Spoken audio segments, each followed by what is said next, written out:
Hi guys, welcome you all to my channel Explore Edu to Teach. So after the last class of root locus explanation about the theory part of root locus, about solving a simple numerical on root locus, this class will be on basically the solving of a root locus problem. This is a little complex root locus problem.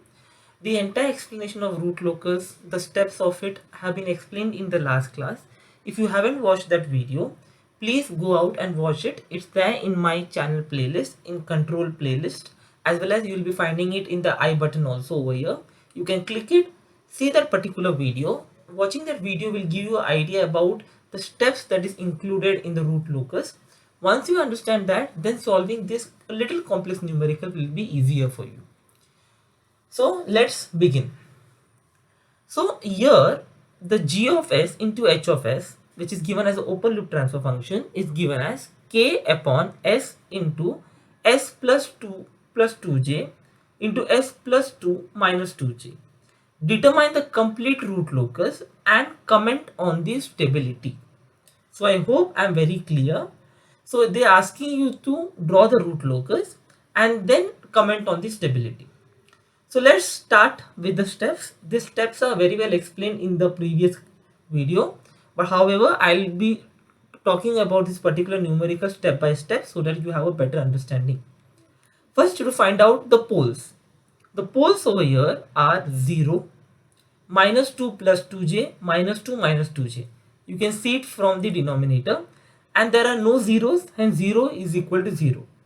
Hence the number of branches is always given as number of poles minus number of 0.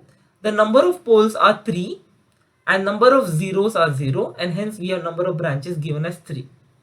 Since there are no zeros, the branches will approach towards infinity. As I spoke in the last class, the branches are always starting from the pole and terminating at 0.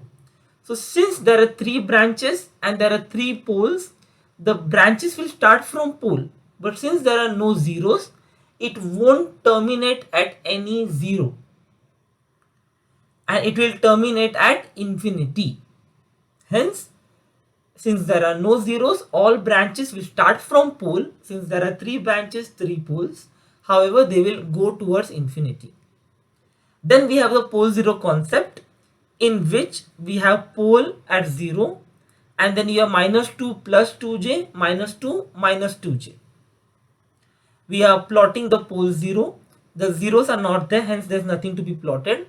The number of zeros and poles towards the right hand side of this particular 0 pole is 0. Hence, it is not on the root locus. The number of zeros and poles towards the right hand side from this point is 1. We have one pole. Zeros are 0. 1 plus 0 is 0. Since 1 is an odd number, we have this part lying on the root locus. If you see at this point of view, there were no zeros and no poles from this pole point of view, and hence it is not on the root locus. From this point of view, there is only one pole which is number odd, okay, and hence this is lying on the root locus. The third thing is to find out the angle of asymptotes and centroid.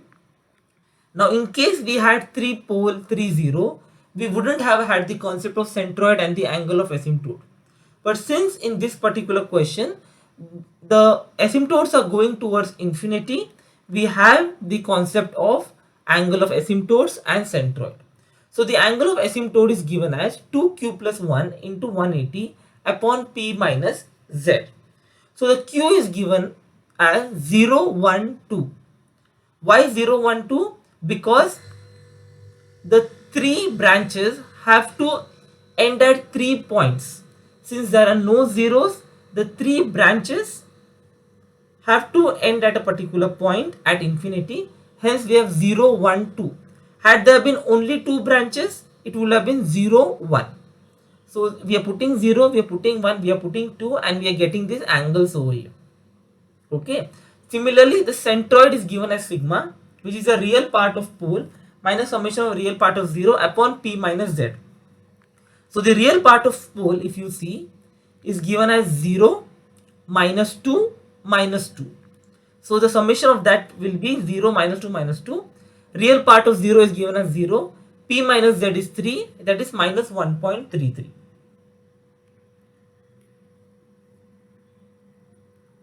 The next thing we have is the calculation of breakaway point. So how do you do it is 1 plus g of s into h of s is equal to 0. 1 plus g of s into h of s. Try to get k in terms of s.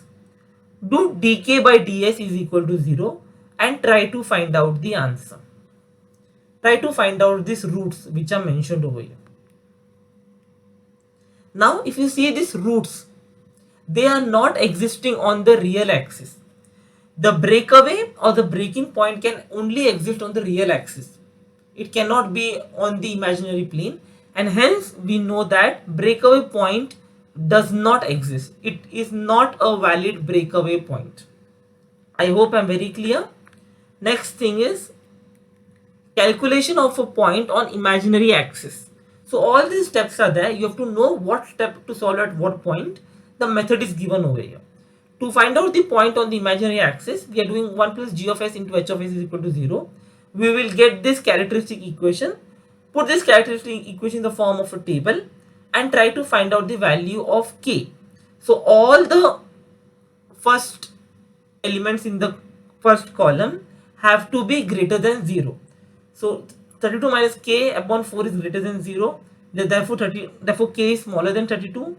K is greater than 0. Therefore my k marginal is 32. Okay. Now I have 4s square plus k marginal is equal to 0. Therefore k marginal is equal to 32 from here. Hence my s value becomes plus or minus 2.82 g. I hope I am very clear. This is the point at which the asymptote is been intersecting. You can say not the asymptote as such, but my other points will be intersecting at the g omega axis. Next, I have the calculation of angle of departure. Now, if you see, to solve this angle of departure, no angle of arrival since complex zeros doesn't exist.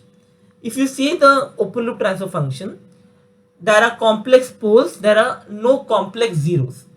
So angle of departure is for complex poles, angle of arrival is for complex zeros. Since there are complex pole, we have angle of departure. Had there been complex zero, we would have angle of arrival. Had there been no complex pole, no complex zero, we wouldn't have had both angle of departure and arrival. In the last video wherein I have solved one particular question, you will be able to see that in that particular numerical, we didn't have any complex pole and zero.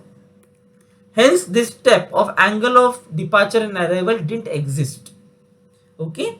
So, we are just plotting the point 0 and minus 2 plus 2j minus 2 minus 2j. Post that, what we are doing is, with respect to P1, this particular pole, we are going to find out the phi P. That means with this pole, if I consider what is the angle it is making with the other poles, will give me phi P. So this is a pole over here. The angle made with this pole in anti-clockwise direction is 135 degree. The angle made with this particular pole is 90 degree. Hence 135 plus 90 degree is 225 degree. Now phi of z, what is the angle made by this particular pole with a 0? Since there are no zeros, it won't make any angle, and hence my phi 0 is equal to 0. Therefore my phi d, that is angle of departure, is given as 180 minus phi. The phi is phi p minus phi z. Phi p is equal to 225. Phi z is equal to 0. Hence we have 225. Therefore phi d is equal to 180 minus 225, which is minus 45 degree. Similarly, this is for P1. If you do for P2, you will just get opposite sign of this, that is plus 45 degree. I hope I am very clear with this. Now we are drawing the plot. If you look at this plot, we have three poles which we have marked. One is at 0, one is at minus 2 plus 2j minus 2 minus 2j. Then we have minus of 1.33, which is a centroid. We are plotting three angles over here, 60 degree, 180 degree and 300 degree. Fine. Then what we are doing is that we are having the 2j and minus 2j. If you check over here, the imaginary axis intersection, you have plus or minus 2.82j. Hence, it should be plus or minus 2.82, not 2j. I'm sorry for this mistake. It should be 2.82j minus 2.82j. And from this particular pole, it is making minus 45 degree. It's making plus 45 degree. In such a way, you will get the entire pole 0 plot. And this particular angle will be intersecting the imaginary axis as plus 2.82j and at minus 2.82j. So I hope I am very clear with how you have to solve the things. Okay. So I'll just give you a brief idea about how did we solve this question. I'll give you a summary. It will be easier for you. So what we are doing in this particular numerical is, we are seeing the number of poles which are over here. We are seeing the number of zeros which are over here. The number of branches is going to be number of poles minus number of zeros. It will start from poles, but there is no zero to terminate, hence it will go till infinity. Then we are plotting the pole 0 plot, one at 0, one at minus 2 plus 2j, minus 2 minus 2j. Then we have angle of asymptotes and centroid. Angle of asymptotes come over here, centroid come over here. Then we have the breakaway point, 1 plus g of s into h of s is equal to 0. Try to get k in terms of s, put dk by ds is equal to 0 and try to find out this particular answer. Since this is a complex pole and it is not lying on the real axis, I can straight away say that there will be no valid breakaway point, since my breakaway or breaking point exists only on the real axis. Okay. And also one point which I forgot to revise over here. If the number of poles and zeros to the right hand side are odd, it is on the root locus. If it is even, it is not on the root locus. If you see over here, the number of zeros and poles to the right hand side is 0 and hence it is not on the root locus. The number of zeros and poles to the right hand side from here is only 1, which is an odd number, hence it is on the root locus. I have explained all this topic in my earlier video, so please go and watch it out. It is also present in the I button in my video.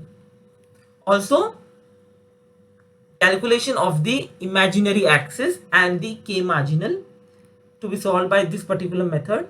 Angle of departure, because we have complex pole, there would have been angle of arrival had there would have been complex 0. So this is to be solved in such a way. The 180 minus phi is given as phi p minus phi z. Phi p is the angle made from one particular pole with the other poles. So this is 135 degree, this is 90 degree. Therefore, we have 135 plus 90, that is phi p. And then we have phi z given as, there is no phi z value because there is no 0, so that the pole will make an angle. Therefore, you get minus 45 degree. For P2, we will have plus 45 degree. And hence, we have the final root locus value to be drawn such a way wherein we have 0, minus 2 plus 2j, minus 2 minus 2j. Centroid is given as minus 1.33. The angles are given as 60 degree, 180 degree and 300 degree. Then we have the angle of departure as minus 45 plus 45, which is intersecting the j omega axis as plus 2.82j and minus 2.82j. So this is a way we are going to solve this question. So please make a note of this particular question. I have tried my best to explain you. If you like the video, do not forget to like, share, subscribe to my YouTube channel. Share it to as many students as possible because it's one of the most important concepts of control system. The playlist is already uploaded on my YouTube channel. Variety of videos on control system is already uploaded. So please go and watch it out. And thank you so much. God bless you.